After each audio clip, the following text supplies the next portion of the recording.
বহরমপুরে ভোট প্রচারে road show করতে গিয়ে খাগড়ার নতুন বাজারে অসুস্থ হয়ে পড়ায় গাড়ি থেকে নেমে পড়লেন মিঠুন চক্রবর্তী। বিজেপি সূত্রে জানা গিয়েছে তিনি মাঝপথেই হুড খোলা গাড়ি থেকে নেমে যান। কনভয়ে থাকা মেডিকেল টিম তার স্বাস্থ্য পরীক্ষা করেছেন। এদিন বিকেলে বহরমপুরের সার্কিট হাউসের সামনে থেকে সুব্রত মৈত্রকে সঙ্গে নিয়ে হুড খোলা জিপের রোড শো শুরু করেন মিঠুন চক্রবর্তী। মিঠুন চক্রবর্তীর রোড শো কান্দি বাস স্ট্যান্ড, বিটি কলেজ বটতলা হয়ে খাগড়ার দিকে প্রায় 1.5 কিলোমিটার যাওয়ার পরে তিনি অসুস্থ বোধ করায় তাকে তার নিরাপত্তারক্ষীরা পিছনের গাড়িতে তুলে নেন।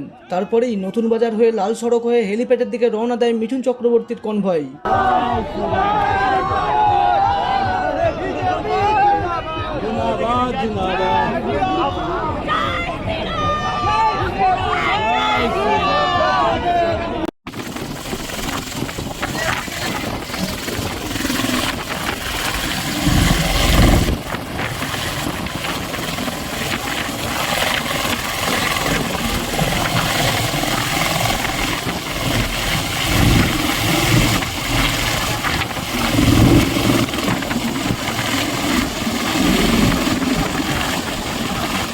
Bureau report, imagine community media.